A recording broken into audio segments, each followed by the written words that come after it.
Hello, this is my video review of the Classic Army AK-47, model name SA M-7 Classic, as you can see there. This is a sport line gun, which means it's a cheaper version, and it comes with a value package which includes a battery, some safety glasses, a sling, a charger and 500 BBs.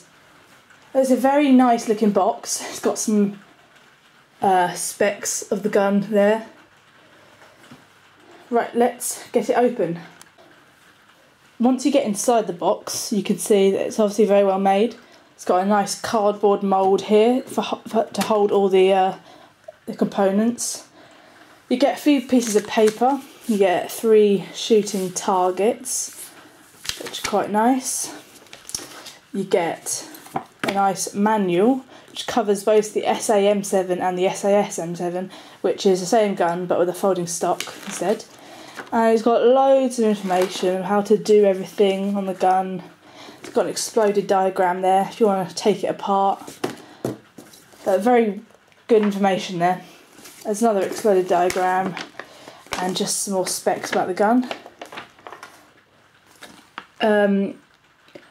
It's 85 to 105 meters per second, you can see there.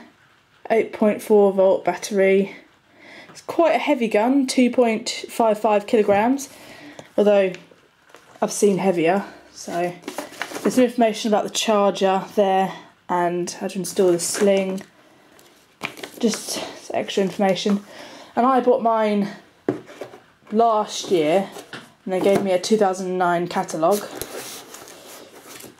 which just Classic Army, lots of their products, which is nice to look through sometimes. Now you come to the gun and its little components. First thing you get is a nice sling, which I find the AK sling's a bit fiddly, so I don't normally bother putting that on. A charger. Now this one is a European charger, so I had to buy another one to fit my UK plugs. Some very nice yellow tinted Classic Army glasses. They're very nice. Small packets of BBs, good quality, Classic Army ones. As I said before, with the value package you get a battery, which is an NIMH1, 8.4 volt. The magazine, which is a high capacity 600 round one with a wind up mechanism. I'll show you that a bit later. And then you come to the gun itself. Right, here's the gun minus the magazine. Very pretty looking thing. Full metal. Apart from these blue bits, which are plastic. Nice high quality plastic though, so don't be too disappointed. Right, let's start off with the receiver on the right hand side. Now you see here the selector switch, which is, it's got safe, full auto and semi-auto there. As with all AKs, you do get this scratch mark when using the selector switch, but it's not too much of a problem. You've got the trigger here, which is a very strong metal.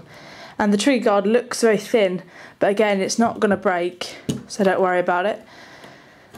The magazine release, which was pretty standard.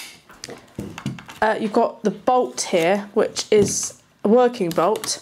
Obviously it doesn't cock the gun, but it's nice.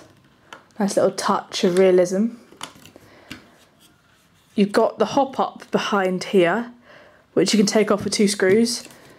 It's fully adjustable within a millimetre. Push it all the way forward near towards the barrel to turn it off, and if you just push it forward like that, push it back towards the stock, it turns it on. The sight, the rear sight, it's a flip up one, and if you push this thing all the way to the front, it means your sight is low, So that's when you've got targets near you, and if you push it all the way back, that's right up here if your targets are far away. Down to the barrel, again, very, very solid. Absolutely perfect, not going to break. You've got a sling mount here, but as I said before, the AK slings are very fiddly, so I wouldn't worry too much about that. The front sight, I think it's adjustable. I'm not sure how to do it, but there you go. The barrel inside is blue. I'll show you that. There, nice blue tint. Looks quite nice. You can see the sight there in detail. Yeah, very good quality. Although this is a sport line, you'd expect it to be quite cheap and nasty. It's actually very nice. Now let's look at the left side of the receiver. You've got a few markings on the side. There in the white it says Model SA M7 Classic, calibre 6mm, and it's got a unique serial number. Got some more things about Arsenal. I think they're one of the manufacturers of this gun, something like that. And it also says Las Vegas, Nevada, USA. And again, it's a back sling mount here. Now, if you have the SAS version with the folding stock, you'll have to put your battery in the top of the receiver here. And to take this off, you just push this button in and lift it off. And it's quite fiddly to get back on because you have to push the front in at an angle and click it down into this bit. But I'm sure you'll figure it out. But for the big ones like this, the battery goes in the stock, and you take off the butt plate first, just push it down and it slides straight off, and you get the connectors.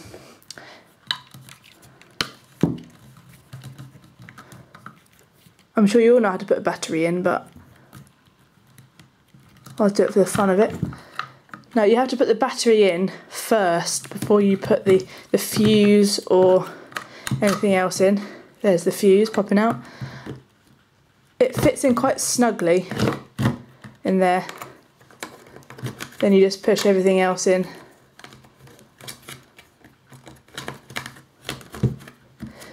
It takes a few tries to get this butt plate back on. It can be a bit hard, but you just slide it back into place. There you go, like that. And now that's ready to fire. Unfortunately, I can't show you a shooting test of this gun because mine is currently out of action. I think it might be a problem with the gearbox, but hopefully it's just my gun and not all the others, because it really is a nice gun, and that's the only thing that really lets it down. Obviously it's a big letdown, but you know, I haven't sent it off to be fixed, so I don't know, it might be an easy problem to fix. Right, the magazine, there's a little cap here you have to take off, flip up, there, pour BBs into there, close it, wind it up, and they'll start appearing at the top. Give it a few more winds to build up the pressure, and that'll be ready to fire. Now this mag loads like any other AK mag. You have to put the front in, line the groove up here with the front of the mag well, and then you snap the back into place like that, and that's it. Another problem with this gun is the magazine, it wobbles about quite a lot, which is a bit disappointing, but that's life. So there you go, the AK-47 Classic Army version. Very nice. I'd recommend it. And hopefully if you get one, your gearbox won't, you know, break like mine did. Thanks for watching.